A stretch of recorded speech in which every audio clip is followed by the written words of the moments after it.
Halo pemirsa, bertemu lagi dengan saya Fitrul Barok. Dalam kesempatan kali ini, saya akan menjelaskan validasi proses ini. Validasi proses ini, menggunakan pendekatan CPOB terbaru, CPOB 2018, di mana banyak perubahan, bermakna di sana, mulai dari definisi terbaru validasi concurrent, kemudian validasi ongoing, kemudian verifikasi continue, eee eee, validasi pendekatan tradisional, pendekatan hibrid, banyak sekali yang, berbeda dengan, CPOB 2012. Baik, kita mulai untuk, penjelasannya. Oke, mungkin saya mulai saja. Jadi ini, validasi proses, menyambung yang, saya bicarakan kemarin bahwa ada 3 validasi utama di industri farmasi, yaitu validasi metode analisis, validasi proses, kemudian validasi pembersihan. Nah, kita, eee, masuk ke validasi proses. Jadi intinya validasi itu kan tindakan pembuktian bahwa, prosedur atau sistem itu dapat konsisten, terjaga. Jadi, eee, validasi tujuannya itu, gitu. Kalau dari cara pandang orang awam, ngapain divalidasi gitu ya? Kan, ya kita produksi obat ya jadi-jadi aja itu, kita periksa parameter kadar, kemudian parameter pH ataupun parameter lain sesuai farmakope, masuk-masuk saja, kenapa harus validasi gitu ya? Eee, itu, mungkin itu pertanyaan yang paling banyak, ditanyakan ya kalau pengalaman saya. Ini, pertama itu memang tuntutan dari CPOB seperti itu, jadi harus ada validasi proses, maupun validasi yang lain, tapi tujuan sebenarnya dari semua itu adalah untuk memastikan bahwa proses itu konsisten menghasilkan produk yang, sesuai, mutu atau sesuai dengan, syarat-syarat yang telah ditentukan. Jadi, kata kuncinya adalah di konsistensi. Jadi, jangan sampai, produksi, obat antasida batch 1 gitu dan batch 2, batch 3 itu berbedanya signifikan, jadi variasinya terlalu besar dan, atau tidak terkendali sehingga menyebabkan, eee, ada variasi di mutu. Kalau ada variasi di mutu atau mungkin di kadar, otomatis nanti efek terapeutiknya berbeda. Itu tidak diinginkan oleh, CPOB ya, seperti itu. Makanya perlu ada yang namanya validasi proses. Oke, ini nama saya, ini yang, eee, nomor HP, kemudian email ya. Lanjut kita ke ke ini ya, outline ya. Ini aja. Jadi ya saya susun ada 6 topik yang kita bicarakan. Ini total cuma ada 31 slide. Ini saya belajar dari kemarin ya, supaya waktunya, bisa, cukup ya, cukup. Kemudian akan saya lebih, detailkan di, aplikasi. Pertama definisi, kemudian prinsip dasarnya, quality by design. Nah, ini QBD ini, tolong diperhatikan ya, bahwa, ini, kata-kata ya, nanti kalau ada adik masuk ke industri farmasi ini akan sering terdengar itu. Jadi, eee, alangkah baliknya kalau sudah paham dari awal, jadi waktu kita masuk ke industri nggak nol-nol amat gitu, tapi sudah paham sedikit, jadi tinggal nambahin lagi itu.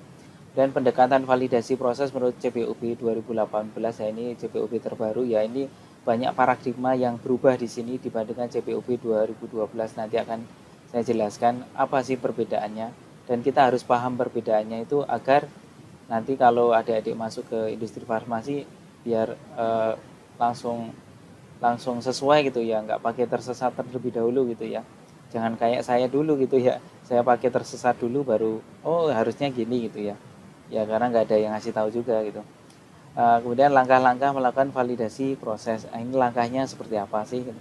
Nah, ini contoh protokol dan laporan. Jadi, adik-adik, saya perlu ingatkan lagi bahwa kita, tugas kita apoteker di industri farmasi adalah sekali lagi ya, menerjemahkan klausul-klausul yang ada di JPOB itu menjadi sesuatu yang nyata itu ya. Sesuatu yang nyata ya bentuknya macam-macam itu. Untuk konteksnya validasi, bentuk nyatanya adalah protokol dan laporan itu. Protokol dan laporan. Kalau misalnya bentuk yang lain, misalnya suatu ruangan perlu dilakukan monitoring suhu. Nah, bentuk nyatanya apa? Bentuk nyatanya berarti ada form pencatatan suhu. Nah, itu bisa manual, bisa berupa digital. Manual berarti ada formnya, ada operator nulis tiap misalnya 2 jam atau 3 jam atau tiap hari. Kalau bentuknya digital ya kita pasang sensor di situ, kemudian terrecord di komputer. Kalau perlu dibuat online sehingga nanti kita waktu di rumah pun tinggal buka HP itu kayak buka Facebook gitu ya, oh langsung tahu oh suhunya di ruangan cold storage itu oh suhunya sekian. Nah, itu bisa seperti itu. Tapi balik lagi ya, semakin otomatisasi maka investasi awal yang dikeluarkan semakin besar. Oke, ini validasi proses ini saya ambil dari CPOB 2018 halaman 429 ya, di glossary ini. Jadi adanya ini di glossary, jadi nanti adik-adik bisa cek. Jadi di halaman belakang ya, bukan di bab 12 kualifikasi validasi. Tindakan pembuktian yang didokumentasikan. Nah, ini kata kuncinya adalah pembuktian yang didokumentasikan.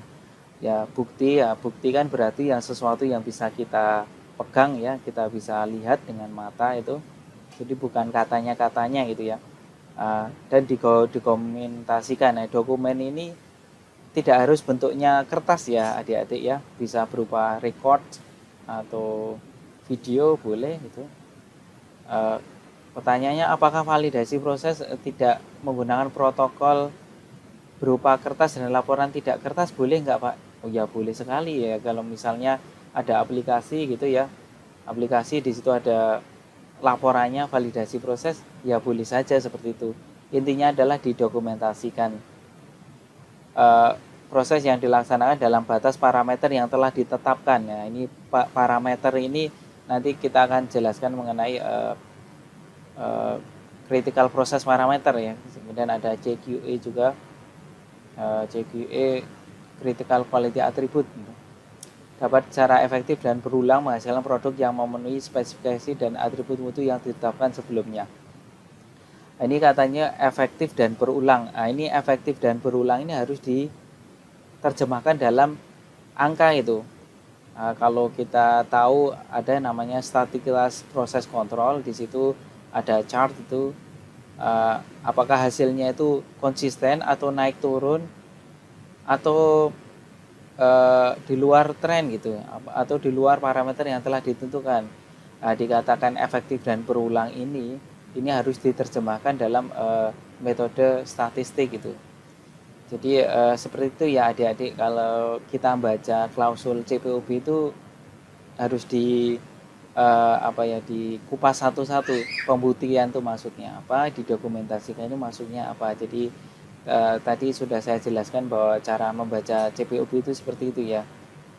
Jadi masing-masing kata itu pasti ada efeknya berupa sesuatu yang harus kita kerjakan di lapangan atau di industri farmasi. Dan sesuatu itu pasti sesuatu yang harus berupa bukti yang terdokumentasi. Jadi cara membaca seperti itu. Ini jangan melakukan kesalahan yang sama dengan saya dulu gitu ya. Saya dulu baca validasi proses ini definisinya hampir mirip ya dengan dulu tahun 2010 saya lulus itu ya. Ya hampir sama ini. Tindakan pembuktian, waktu itu saya baca, oh ya tindakan ya dibuktikan saja lah gitu ya. Dilakukan, jadi laporan, wes gitu aja. Itu cara baca saya 10 tahun yang lalu seperti itu. Adik-adik saya harap tidak melakukan kesalahan yang sama ya dengan saya kan.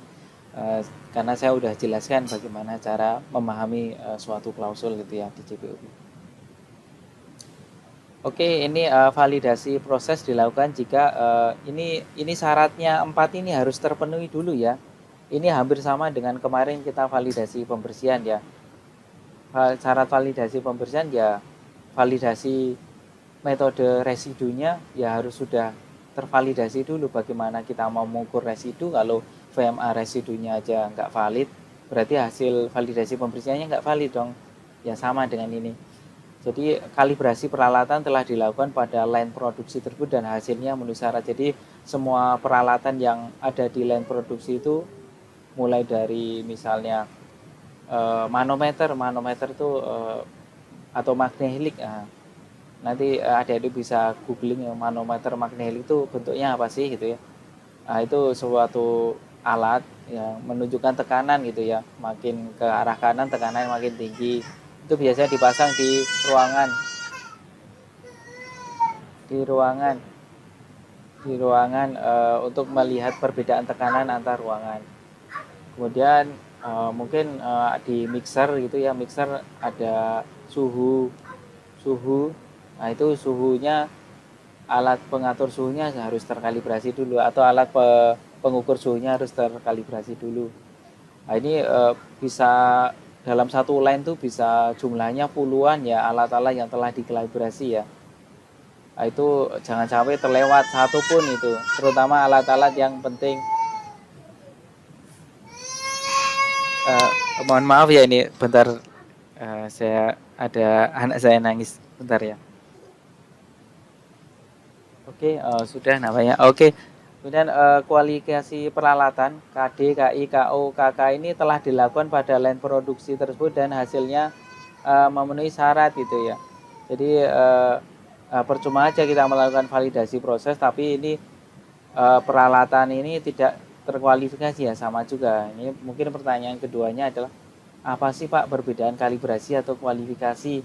Nah, ini kalau kalibrasi ini kita bicaranya hanya satu parameter saja. Misalnya mixer di situ ada baling-baling kan ya, ada baling-baling kan muter kan berarti kan putaran berarti kalibrasi putaran. Nah, itu kita ngomong kalibrasi. Tapi kalau kita ngomong kualifikasi peralatan, yaitu satu sistem alat mixer tersebut, mixer vakum mixer misalnya. Vakum mixer kan ada baling-balingnya, ada tangki heaternya, kemudian ada manometernya juga ada, kemudian ada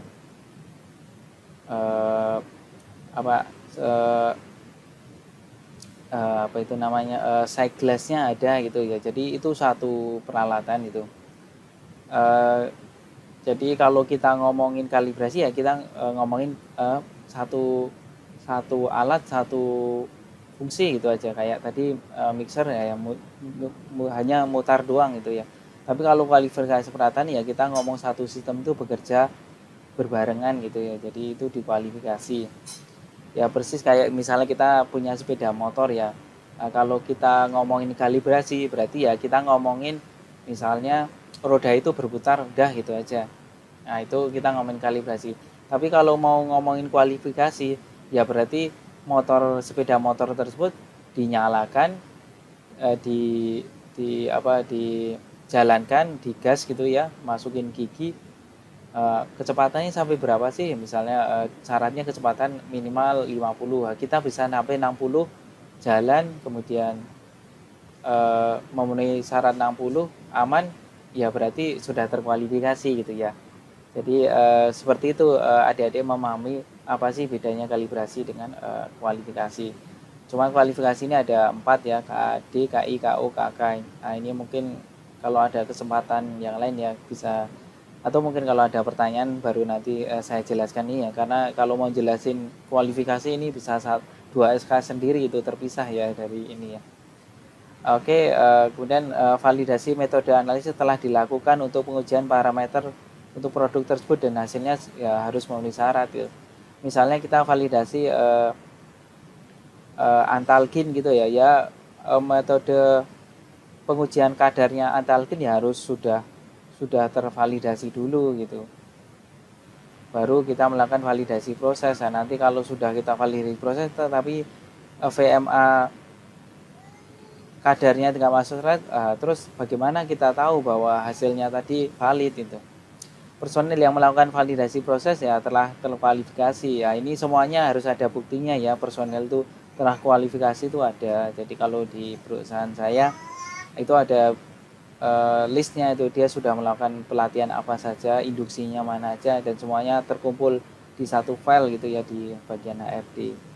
Nah, seperti itu nanti kita nyatakan qualified, itu baru bisa melakukan validasi proses.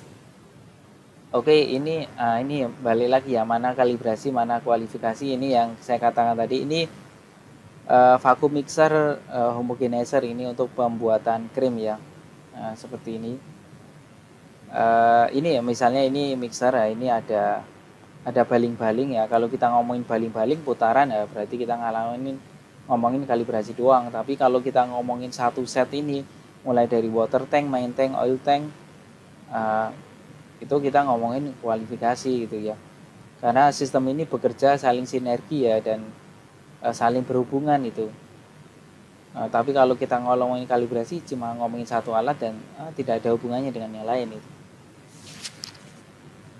Ini jadi pertama, adik-adik, tips saya kalau mau melakukan validasi proses ya ini melihat flow prosesnya gitu. Flow prosesnya ini kebetulan saya gambarkan dalam bentuk skematik ya. Ada juga flow prosesnya berbentuk diagram alir, itu juga ada. Ini juga bisa gitu, bebas, dua-duanya benar kalau menurut saya. Ini kan pertama Tevose, Labravil, mineral oil ini masukkan ke oil tank ya. Ini kan bentuknya padatan ya. Kalau dimasukkan sini berarti dipanaskan karena oil tank ya, nanti akan mencair. Dan dispersikan mikanazol nitrat, ini berarti kan zat aktif ini, mikanazol nitrat dan BHA butyl hidroksik asid kalau nggak salah itu ya, pengawet. Masukin, didispersikan berarti ya dituang, itu mikonazol kan bentuknya serbuk kan, tuang ke sini, ini lewat lubang ini ya, tuang gitu. Kemudian ya pasti diputar nih, ini ada mixernya, cuma sini tidak saya gambarkan ya, ada mixernya di sini, muter supaya larut itu. Kemudian purified water, air masukkan sini, panaskan ya. Ini manasin dulu sebelum ini juga boleh sih, intinya sampai 90 derajat lah gitu, baru masukkan asam benzoat, ini juga pengawet. Masukkan ya, diputar pasti, turunkan dulu, baru turunkan sampai 70 baru diputar gitu, mixing gitu, mixing. Sesudah ini baru nomor 4 ini transfer tuh. Ini kan sudah larut ya tadi fase minyaknya, transfer, masukin ke main tank. Jadi dicampur antara fase air sama fase minyak itu. Kemudian dicampur semuanya, kemudian turunkan suhu mixing, jalankan homogenizer. Nah, homogenizer itu apa? Ini homogenizer itu macam-macam bentuknya adik-adik. Kalau kasus ini berarti ini ada di mixer sebelah sini, jadi suatu semacam gerigi gitu ya, ya kayak gergaji untuk menghomogenkan gitulah, intinya seperti itu, menghomogenkan. Turunkan, kemudian vakum. Vakum ini berarti kan masih ada udara di sini adik-adik. Jadi vakum berarti udara di sini disedot kemudian dibuang gitu, sehingga di sini bentuknya vakum. Terus apa gunanya vakum itu? Nah, gunanya agar kalau mixing dengan kecepatan tinggi, udara yang ada di sini biar tidak masuk ke dalam krim gitu. Kenapa harus dicegah itu? Ya kalau dicegah supaya nanti krimnya itu tidak mengembang itu. Jadi nanti volumenya minus itu. Maksudnya gini, jadi krim itu kelihatannya volumenya besar tapi ternyata ringan gitu. Kenapa ringan ya? Karena banyak udaranya gitu. Nah, itu nanti akan masalah di filling krim itu. Seperti itu adik-adik. Jadi ini airnya tadi dididihkan di sini bisa, dididihkan sini bisa, tapi kalau mau cepat dididihkan sini aja tadi yang 80-90, udah mendidih transfer pindah sini, baru masukkan asam benzoat. Nah, ini turunkan suhu, ini pakai ini pakai pendingin ya, cooling oil, cooling ini, dimasukin air dingin bisa, dimasukin ya air dingin sih biasanya, air dingin sini supaya dingin. Nah, nanti kalau sudah nggak diperlukan airnya bisa dibuang gitu. Kalau mau manisin juga bisa, nanti masukin aja air panas di sini. Nah, itu air panasnya bisa dari heater, bisa dari yang lain itu. Seperti itu adik-adik. Jadi saya ulangi lagi ya, untuk melakukan validasi proses adik-adik ya harus paham dulu urutan dari proses itu. Nah, ini mungkin adik-adik agak jarang yang membaca urutan untuk membuat produk itu apa saja itu ya. Saya sarankan nanti baca bukunya manufacturing handbook ya, yang Sarfaraz Niazi itu ada banyak volume ya. Adik-adik tertarik yang mana, mau yang tertarik solid, mau tertarik liquid atau semi solid, terserah. Nanti tinggal download aja di internet, googling aja pasti dapat itu. Nah, nanti di sana ada urutan-urutan ini, termasuk urutan ini saya ambil dari buku tersebut, cuma bedanya saya kasih gambar gitu aja. Tapi kalau urutan ini uh, secara prinsip sama, cuma saya modifikasi supaya lebih mudah memahami. Oke, ini jadi ini mesin filling tube ya, filling tube ke mesin ini ada krimnya, masukkan sini, jadi dia nanti filling di sini gitu. Seperti itu adik-adik. Nanti kalau bila diperlukan, saya ada videonya juga sih, ini nanti geraknya seperti apa itu. Ini validasi metode analisis. Ini VMA-nya telah dilakukan ya. Ini contoh laporan validasi metode analisis, ini penetapan kadar ya. Ini harus sudah di ACC dulu, harus sudah tanda tangan valid dulu, baru lakukan validasi proses itu. Nah, ini contoh-contoh laporan seperti ini. Laporan protokol itu ada di POPP, ini POPP, CPOP. Tapi perlu diingat ya adik-adik, semua contoh yang ada di POPP itu sifatnya apa ya, basic gitu ya, basic sekali gitu ya, bukan level advance gitu. Jadi kalau kita buat laporan validasi metode analisis atau validasi proses menggunakan prinsip yang contohnya yang ada di POPP, kemudian ada nanti BPOM inspeksi, kemudian memeriksa laporan validasi itu, atau butuh laporan validasi itu untuk salah satunya untuk registrasi, ya kemungkinan besar tidak akan diterima sama BPOM adik-adik, walaupun itu contohnya dari BPOM sendiri. Kenapa? Karena itu sifatnya basic gitu ya, ya sangat dasar sekali gitu. Mereka nggak mau BPOM untuk yang sifatnya basic, maunya lebih dari itu gitu. Jadi itu saya kasih tahu supaya adik-adik jangan mengira laporannya validasi metode yang di POPP hanya gitu aja gitu ya. Oh ya, saya nanti waktu kerja juga bisa ngerjain itu. Oh belum tentu adik-adik. Kalau saya dulu mikirnya gitu, ternyata kenyataannya susah juga gitu ya. Nah, nanti jangan melakukan kesalahan yang sama dengan saya gitu. Oke, ini parameter VMA ini saya kira umum ya. Ini kalau kita penetapan kadar hanya akurasi, kemudian kredibilitas, validasi, ini LOD, LOQ tidak perlu kalau untuk kadar gitu. Tapi kalau untuk impurity sama kalau untuk impurity ini perlu gitu. LOD, LOQ masih ingat ya mungkin ya adik-adik. Oke, ini yang ini mengenai apa sih bedanya validasi metode analisis dengan verifikasi metode analisis itu ya. Atau baru tahu kalau ada namanya verifikasi metode analisis. Nah, ini dalam kesempatan ini saya kasih tahu aja ya, ini perbedaannya apa gitu. Kalau VMA ini metode analisis yang baru dibuat, kemudian modifikasi dari prosedur pengujian yang telah ada. Iya, telah ada itu maksudnya farmakope ya. Kemudian metode yang dikembangkan sendiri atau eksplorasi. Tapi kalau VMA itu dilakukan pada metode yang diadopsi dari pustaka standar kompendial, FI, USP, BP, EP, JP, dan yang lain-lain tuh. Yang kedua adalah bedaannya, kalau VMA ini hampir semuanya parameter itu menjadi syarat, tapi kalau verifikasi hanya tertentu saja. Penerapan ini pada metode tidak baku, tidak berdasarkan kompendial. Kemudian metode tersebut baru pertama kali ada digunakan di lab gitu. Tapi kalau ini verifikasi, metode baru standar kompendial pada metode yang sudah established, sudah mapan tuh. Ini ada info menarik lagi buat menarik nggak ya, info yang mungkin adik-adik juga tidak tahu juga. Kalau begitu Pak, milih verifikasi metode analisis saja gitu ya, kan lebih mudah kan ya, ini parameternya tidak terlalu banyak, kemudian kita tinggal nyontek kompendial gitu. Oh, tunggu dulu adik-adik ya. Jadi adik-adik kalau pernah baca FI gitu ya, Farmakope Indonesia atau USB gitu ya, di sana kan disebutkan ya menggunakan misalnya analisis apa ya, analisis paracetamol gitu ya menggunakan HPLC itu. Di situ kan dijelaskan ya pakai eh, kolom HPLC ukuran berapa, misalnya 25 cm itu.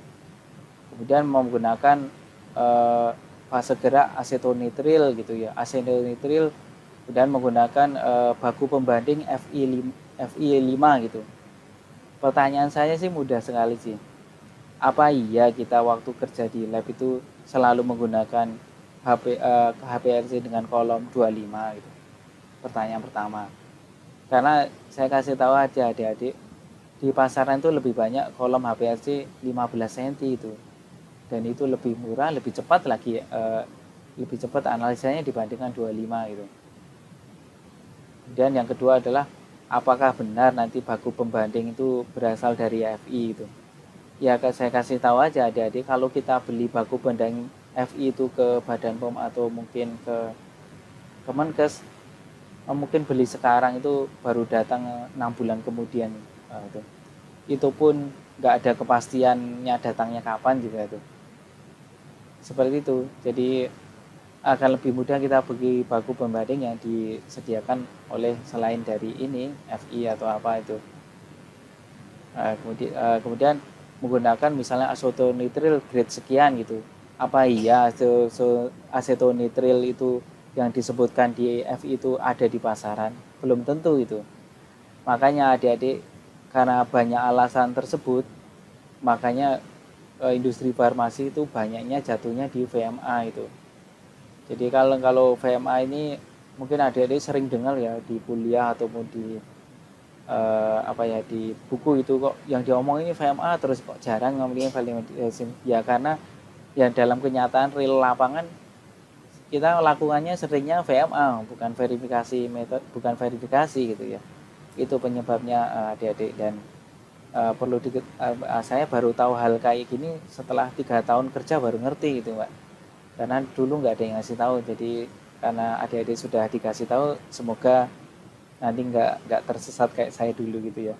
Perlu waktu lama, kelamaan kalau menurut saya 3 tahun baru ngerti. Jangan diulangi lagi ya adik-adik. Kemudian seperti ini prinsip dasar, ini saya ambil dari slide yang seminar yang pernah saya ikuti juga ya, mengenai validasi metode analisis. Jadi ini perbedaan mendasar ya dari validasi sebelumnya, bahwa validasi sekarang itu menggunakan pendekatan life cycle gitu, atau siklus hidup produk ya. Siklus hidup berarti ya dari mulai lahir sampai mati itu ya. Dari kalau life cycle produk ya berarti mulai dari penelitian di R&D sampai produk itu sudah nggak laku atau mungkin discontinue, sudah nggak jualan lagi, ya itu namanya pendekatan life cycle. Jadi ada dua regulasi yang dominan di industri farmasi, yaitu European EU ya, European Union ya, GMP, sama punyanya FDA, jadi Eropa versus Amerika gitu.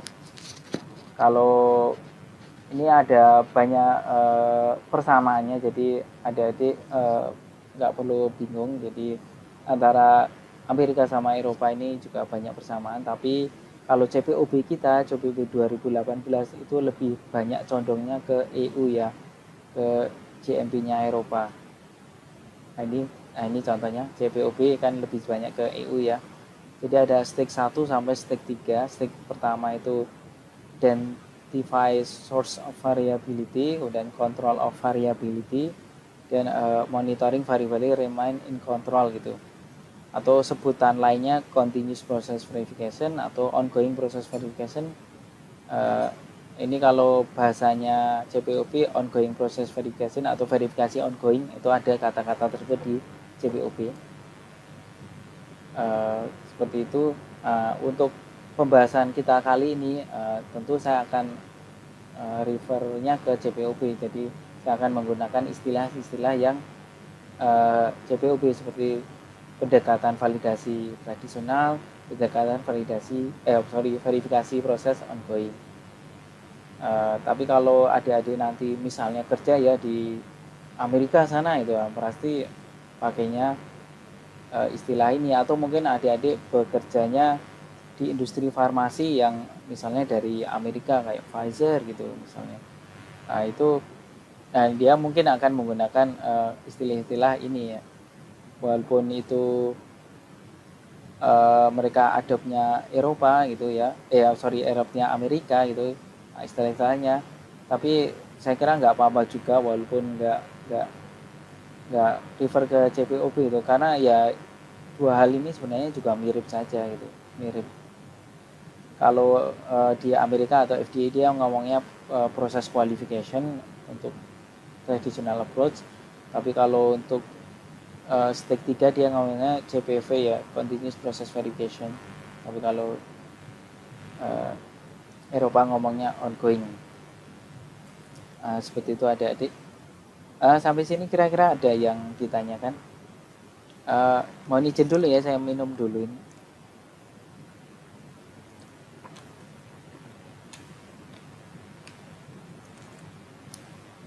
Oke, kalau tidak ada kita lanjut ya.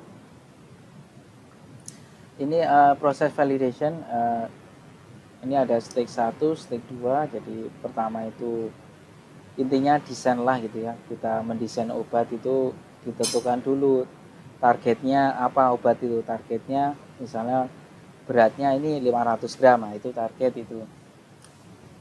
Jadi jangan kita buat obat ya semoga jadi, kalau nggak jadi ya sudah. Nah, itu namanya nggak by design tuh, itu namanya ya asal kerja saja gitu. Tapi kalau kita di industri farmasi harus membuat sesuatu terencana ya, terencana dan detail gitu.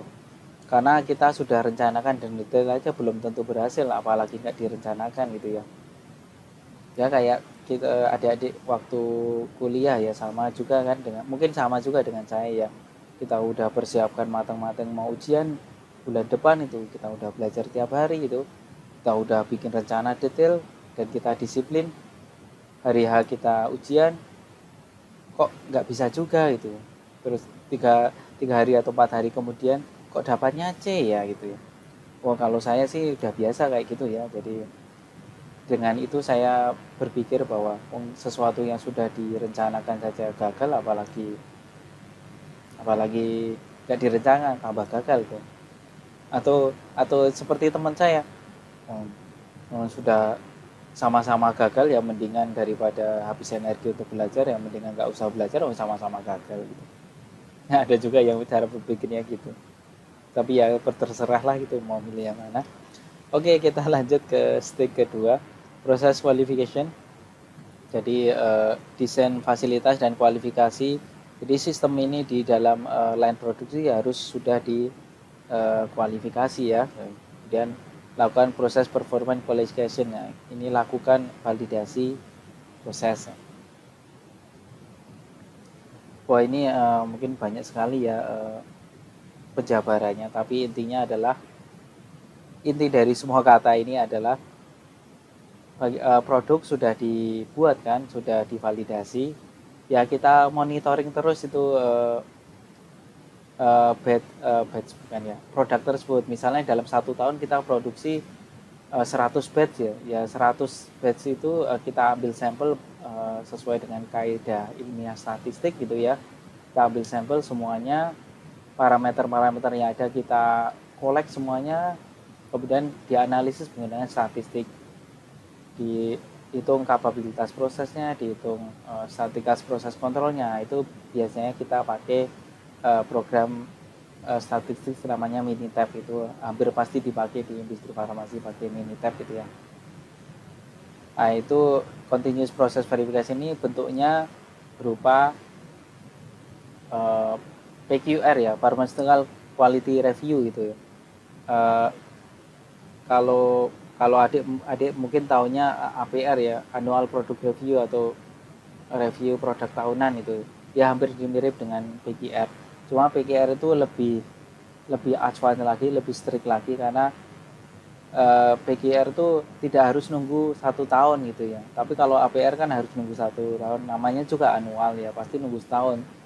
Jadi kalau APR tuh kesannya itu pasif, harus nunggu setahun dulu baru evaluasi. Tapi kalau PQR pendekatannya adalah proaktif gitu ya. Jadi bisa aja PQR dilakukan 3 bulan atau 4 bulan. Misalnya kita produksi paracetamol di bulan Januari ada 10 batch itu. Dan selama 10 itu sudah divalidasi, tapi ada resiko, misalnya ada resiko ternyata selama ini kadarnya itu masuk syarat juga, tapi kok mepet-mepet atas gitu ya. Dan itu ada datanya. Kalau sudah ada indikasi gitu, maka bisa dilakukan PQR, karena itu sifatnya proaktif, karena nggak nunggu bulan Desember akhir tahun gitu ya baru lakukan evaluasi. Ya kelamaan wong kejadiannya Januari, evaluasinya Desember. Jadi itu kalau APR pendekatannya pasif ya, tapi kalau PQR pendekatannya proaktif gitu ya. Seperti itu. Lanjut. Oh ini sama ya. Oh sorry, sama ini double slide. Oke, ini lanjut ke product proses design validation. Jadi ini paradigma lama, ini paradigma baru. Nah, ini saya kira adik-adik seringnya di kuliah mungkin yang diomongkan yang ini gitu ya. Mungkin seperti itu. Jadi dalam kesempatan ini mungkin saya akan memberi cara pandang yang berbeda dengan yang adik-adik sering dengar di kuliah. Mungkin ya, tapi kalau sudah ini ya alhamdulillah, jadi sudah tepat gitu ya. Jadi kalau dulu kita buat obat ya R&D, pilot scale, bahkan sebelum pilot tuh laboratorium scale, baru scaling up atau skala produksi, commercial batch, proses validation. Nah ini yang sering adik-adik dengar mungkin ya. Validasi ada 3, prospektif, concurrent, retrospektif. Nah ini sudah tidak ada lagi ini di CPOB 2018, ini yang 2012 masih ada itu. Kemudian annual product review. Nah ini operational annual product review ya. Nah ini kan metode PASU ya, nunggu setahun baru di di evaluasi gitu ya kalau APR. Nah ini karena paradigma baru quality by design adalah ya tadi ada 3 stage. Jadi intinya dari stage 1 sampai 3 itu sudah dirancang gitu ya, sudah dirancang dan nyambung itu.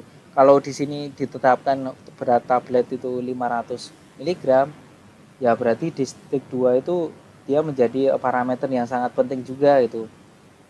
Di sini juga dievaluasi lagi, jadi nyambung. Ini saya baru ngomongin berat atau bobot tablet ya, saya belum ngomongin kadar, belum ngomongin disolusi, belum ngomongin BABE gitu. Jadi dari awal sudah ditentukan dan semuanya nyambung gitu.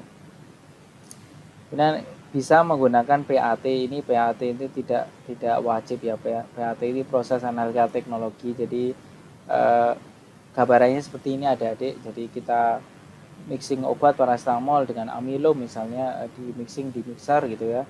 Kalau bukan PAT ya biasa ya, kita sampling dulu serbuk tersebut atau campuran serbuk paracetamol dengan amilum tersebut, kita sampling dulu, bawa ke laboratorium QC, kemudian diekstraksi lain-lain, kemudian baru dapat cairannya, kemudian baru di LUC HPLC, kemudian mungkin 3 hari atau 2 hari kemudian baru ketahuan, oh ini masuk syarat, boleh dong langsung bisa di proses berikutnya pencetakan misalnya gitu. Tapi kalau PAT tidak seperti itu adik-adik. Jadi mixer gitu, tadi kan nyempil mixing paracetamol dengan amilum itu, jadi di mixing itu di situ langsung ketahuan kadarnya gitu. Terus pertanyaan, loh kok bisa Pak, tadi emang ada HPLC-nya di tangki tersebut untuk nyampur? Ya tentu tidak itu ya. Jadi di situ ada, saya lupa itu alatnya pakai laser atau apa gitu ya, laser. Jadi metode non destruktif, jadi laser atau gelombang tertentu dipancarkan di dalam tangki tersebut, dia bisa menganalisis, oh ini paracetamolnya kadarnya sekian gitu. Nah, itu namanya PAT. Jadi langsung ketahuan, mungkin menit itu juga habis nyampur gitu, dan menit itu juga tahu oh ini memenuhi syarat atau tidak. Kalau memenuhi syarat ya langsung bisa cetak. Jadi sangat canggih sekali ya kalau PAT ya. Tentu kalau semakin canggih pasti semakin mahal. Real time release testing. Nah ini jadi setelah testing langsung rilis itu ya. Jadi cepat sekali ya. Jadi ada metode khususnya juga. Operational excellence atau Lean Six Sigma ya. Six Sigma operational excellence hubungannya dengan OE juga, overall equipment effectiveness. Lean Six Sigma, wah ini kalau saya ngomong Lean Six Sigma ini bisa 2 SKS sendiri sih, tapi intinya adalah data-data tersebut variasinya sangat kecil sekali sehingga bisa dikatakan produk tersebut konsisten. Intinya dari Six Sigma itulah gitu ya. Oke, quality by design. Oh ini sudah jam berapa ya? Baru sampai slide berapa ini ya? Saya cek dulu ya. Wah baru setengahnya adik-adik. Wah baru 15 ya. Oke, mungkin terlalu lama saya yang jelasin ya. Oke, nggak apa-apa. Oke lanjut, roadmap for QBD. Ini banyak sekali ya, jadi nanti adik-adik bisa baca sendiri. Intinya adalah kita tentukan critical CQE sama CPP di sini. CPP critical process parameter. Nah, ini kita lanjut ke pendekatan validasi proses menurut CPOP. Jadi saya ulangi lagi adik-adik. Kalau di pendekatan yang lama ada 3 definisi validasi atau 3 macam validasi. Validasi prospektif, concurrent sama retrospektif. Itu ada itu di dulu. Kalau prospektif berarti sebelum produk itu dibuat, kalau concurrent berarti pada waktu rutin, kalau retrospektif berarti setelah batch tersebut rilis, kemudian kita ambil banyak batch, 30 batch, kemudian evaluasi datanya itu concurrent, retrospektif seperti itu. Untuk sekarang ini JPB 2018 yang tersisa hanya validasi concurrent adik-adik. Dan concurrent ini definisinya juga sudah berbeda dengan definisi concurrentnya CPOB 2012 itu. Jadi kalau adik-adik ngomongin concurrentnya CPOB 2018 itu definisinya berbeda dengan CPOB 2012. Jadi dua hal yang berbeda gitu.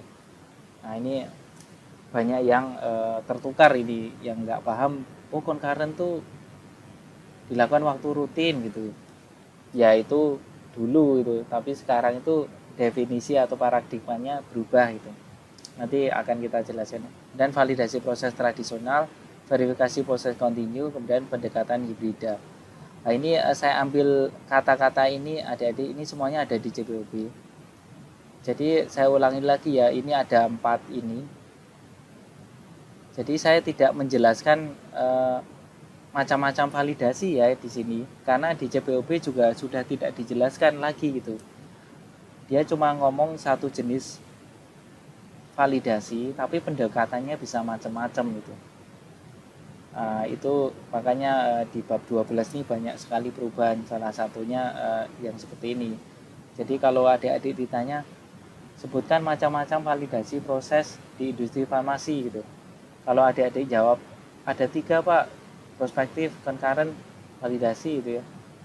Ya kalau menurut saya itu salah ya, salah dalam konteks kalau diminta validasinya menurut CPOB 2018, tapi kalau menurut CPOB 2012 tapi sudah benar itu. Tapi ngapain juga kita pakai CPOB 2012, karena yang terbaru sekarang sudah keluar ya, dan ini yang berlaku kan sekarang yang ini gitu. Jadi kalau saya tanya sebutkan macam-macam validasi proses menurut CPOB gitu ya 2018, ya sebenarnya nggak ada. Tapi kalau kita ngomong pendekatan gitu ya ada itu. Kalau kita ngomong pendekatan ya ada itu, ya ini pendekatannya. Mungkin agak susah dipahami ya, tapi nggak apa-apa lah. Saya juga banyak diskusi dengan apoteker yang sudah pengalaman, juga susah juga memahami ini. Bagi saya sendiri juga cukup susah ini. Dan adik-adik waktu 2018 kan ada asosiasi CPOB 2018, dan di forum itu banyak apoteker yang ikut. Dan apa yang ditanyakan adik-adik oleh praktisi yang di situ ke Badan POM, apakah yang dimaksud validasi concurrent, tradisional dan lain itu tanyakan ke Badan POM tuh. Dan apa yang terjadi ya adik-adik, Badan POM-nya sendiri aja nggak bisa jawab gitu. Itu terjadi itu, Dik. Tapi mungkin sekarang ya sudah 2 tahun ya, mungkin sudah bisa jawab gitu. Kali aja gitu ya. Tapi kok nampaknya nggak juga. Kemudian dalam kondisi di luar kebiasaan, ini concurrent seperti ini ya. Nah ini di klausul-klausul ini tidak menjelaskan definisi validasi concurrent itu apa. Jadi kita dipaksa memahami sendiri gitu. Apa sih yang dimaksud concurrent?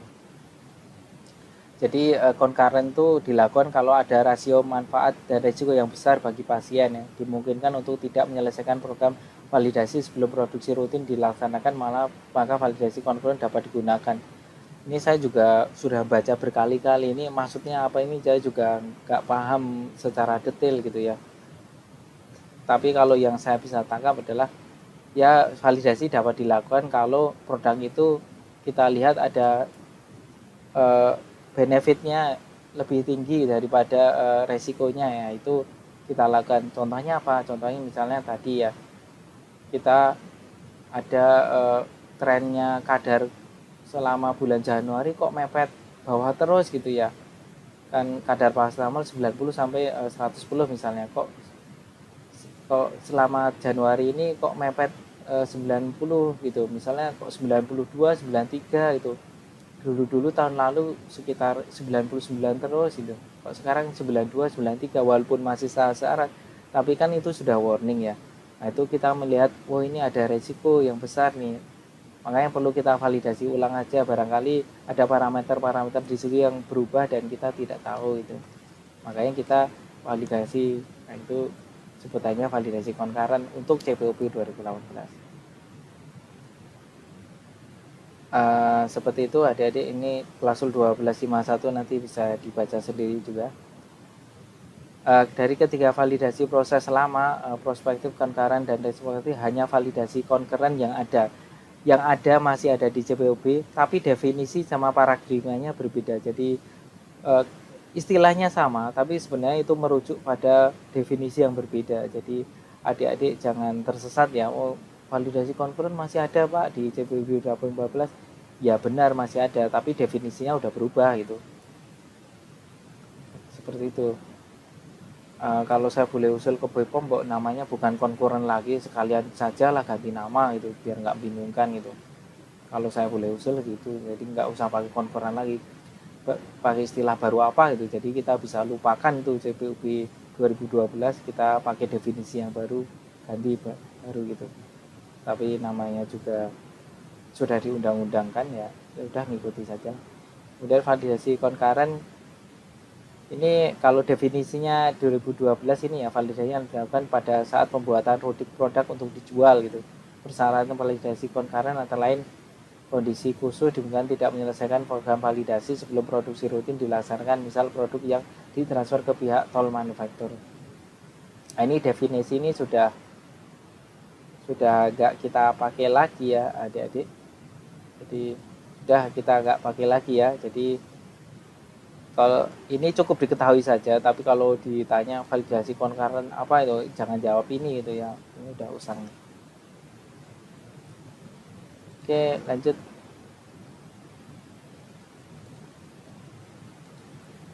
Jadi validasi proses tradisional, nah ini seperti ini. Ini intinya yang di garis merah ini, prinsip manajemen risiko mutu dan minimal produksi 3 batch berturut-turut itu. Seperti itu. Jadi walaupun istilahnya validasi proses tradisional, tapi ini ya adik-adik, ini sudah pendekatan yang modern dan terbaru ya. Walaupun namanya tradisional bukan berarti ini tertinggal gitu ya, enggak, tapi ini sudah terbaru. Cuma ini juga kalau saya boleh usul ke BPOM, jangan pakai kata tradisional tuh, kesannya itu kalau saya dengar tradisional tuh saya dengarnya tuh kayak apa ya, kayak kuno gitu ya, kuno antik gitu ya, zaman kerajaan gitu. Kalau saya dengar tradisional tuh konotasinya seperti itu, yang terbayang di otak saya seperti itu. Jadi tapi ya mau nggak mau ini harus kita pakai karena istilahnya di CPOP seperti itu. Oke, ini masih tradisional. Jadi ada namanya CPP dan CQA ya adik-adik. Nah ini dua hal ini tidak tercantum atau tidak diwajibkan di CPOP sebelumnya. Jadi perbedaan validasi antara yang lama sama yang baru salah satunya adalah CPP CQA. Tapi kalau ditanya perbedaan terbesar apa sih Pak antara yang 2012 sama 2018? Ya jawabannya adalah perbedaan paradigma itu. Nah, dari paradigma itu sampai bisa jelaskan ada CPP, CQE, ada quality by design, ada stick 1 sampai 3 tadi. Seperti itu. Jadi perbedaan terbesar adalah di paradigma atau cara pandang baru gitu. Ini jadi ini klausul 1256 ini sangat penting sekali. Ini ada sampai L ya. Nah, ini harus dituangkan dalam laporan itu atau protokol itu. Protokol validasi proses itu adik-adik sekalian. Oke, lanjut. Ini verifikasi proses continue atau continuous process verification ya. Ini pendekatannya quality by design, kemudian hampir sama ini ngomongin CQE CPP untuk memverifikasi realisasi produk pakai PAT ya, sama dengan penjelasan di awal ya. Ini pendekatan hibrida. Ini apa lagi ini hibrida? Ini makanan apa lagi gitu ya mungkin ya. Hibrida kalau hibrida ini jagung hibrida atau apa gitu ya. Mungkin gitu ya kesannya. Kalau saya baca dulu awal-awal gitu, hibrida ini jagung atau padi gitu ya. Hibrida dari pendekatan regional dan verifikasi proses kontinu. Jadi ini campuran ya, campuran atau kombinasi pendekatan tradisional sama verifikasi proses kontinu itu. Verifikasi proses organik selama siklus hidup produk itu. Industri farmasi adalah memantau mutu itu ya. Jadi ini yang saya katakan tadi, verifikasi ongoing ini kalau saya terjemahkan ini dalam bentuk yaitu pharmaceutical quality review gitu. Review secara periodik dan proaktif gitu. Jadi nggak nunggu setahun baru direview. Nah, ini verifikasi ongoing. Ini bentuknya adalah protokol dan dokumen lain yang setara. Jadi bentuknya protokol dan laporan ya untuk verifikasi proses ongoing ini. Kalau saya sendiri menerjemahkan dalam bentuk PQR ya. Ini langkah-langkah melakukan validasi proses. Ini tentu ini menyusun protokol validasi proses ya, nyusun. Ini nanti kalau adik-adik masuk industri farmasi, langkah pertama ya nyusun ini. Tenang saja adik-adik, di industri farmasi itu pasti sudah ada protokol sebelumnya. Nah, itu kaji dan pelajari produknya, apakah produk baru, existing atau reguler. Kalau adik-adik mengikuti kuliah saya ini, semoga nanti kalau baca, kebetulan masuk ke industri farmasi dan baca validasi prosesnya, loh kok nggak ada CPP CQE-nya, kok nggak ada pendekatan quality by design-nya, ya berarti tugas adik-adik upgrade validasi proses yang lama tersebut ke yang baru gitu. Dan lakukan penyusunan protokol validasi proses sesuai kondisi produk. Jadi kondisinya itu apakah kondisi obat baru atau obat existing atau obat yang seperti apa, apakah steril atau non steril. Nah, itu masing-masing kondisi memerlukan parameter yang berbeda dan itu dituangkan di protokol. Best practice-nya bila produk baru dapat menggunakan pendekatan QBD. Kenapa? Karena knowledge produk itu sedikit ya. Bila produk existing dan regular menggunakan pendekatan hibrida, itu tradisional dan verifikasi continue. Kenapa? Karena knowledge produk itu sudah dipahami. Jadi adik-adik ini nomor 4 ini kata-kata karangan saya gitu ya. Maksudnya karangan bukan karang bebas gitu ya. Tapi ini kata-kata yang saya pahami dari CPOP. Mungkin kalau sampean googling ini adik-adik googling kalimat ini, saya yakin nggak ketemu itu di Google karena nggak ada yang nulis juga gitu ya. Karena ini definisi menurut saya sendiri, tafsirannya saya gitu ya. Tapi insya Allah bener lah itu. Oke, tips ini dapat mencari template validasi proses di internet Kalau saya dulu sering bukanya Script atau Akademia, nanti adik-adik bisalah itu login di Script, kemudian ketik kata kunci validasi proses, pasti nemuin banyak itu. Tapi biasanya yang ada di situ itu yang basic-basic semua, itu bukan yang advance itu. Kalau basic ya biasanya nggak diterima BPOM juga, tapi nggak apa-apa lah sebagai apa ya, sebagai gambaran, atau daripada kita mulai dari nol, mendingan pakai template itu, kita tinggal perbaiki gitu. Lakukan improvement pada template yang ada ini ya, perbaiki ya. Lakukan diskusi antar APT ya, ini perlu diingat, mungkin ada berpikir, wah ini validasi proses kok susah sekali ya, CPP apa tadi, jadi juga nggak ngerti itu.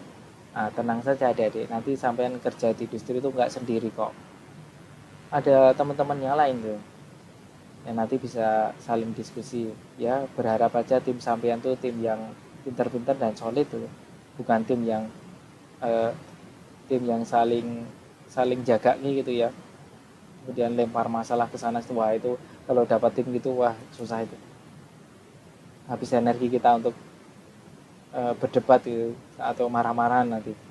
Nah, semoga ada mendapatkan tim yang bagus ya, sehingga ikut tim itu tambah pinter itu, bukan tambah bodoh gitu, tambah pinter itu. Oke, kita lanjut ke contoh protokol dan laporannya. Ini sudah berakhir nih adik-adik, alhamdulillah ya. Contoh ini izin saya nyari dulu ya, ini saya cari dulu di komputer saya terlebih dahulu. Sambil nunggu saya nyari ini kalau referensi bisa diambil di sini ya. Ini tulisan saya semuanya, nanti ya kalau ada waktu senggang bisa baca-baca ini ya, daripada baca-baca gosip gosip selebritis hari ini, kayak oh Sherina Munaf barusan nikah ya gitu kan. Kok lebih baik baca ini ya daripada baca itu, saya kira. Karena kalau Sherina Munaf nikah terus ngapain gitu ya. Terima kasih pemirsa semua telah mengikuti ya penjelasan saya mengenai validasi proses. Jadi dapat dilihat bahwa validasi proses CPOB 2018 ini banyak sekali perubahan bermakna. Jadi harapannya pemirsa sekalian bisa mengetahui arti dari validasi proses pendekatan baru ini sehingga bisa mengaplikasikan di lapangan. Baik, pemirsa, terima kasih atas waktunya untuk mendengarkan penjelasan dari saya. Untuk materi yang lain dapat mengunjungi blog farmasiindustri.com atau melihat video-video lain saya, video-video yang lain dari saya di channel YouTube saya. Terima kasih, semoga bisa bertemu kembali. Matur nuwun semuanya.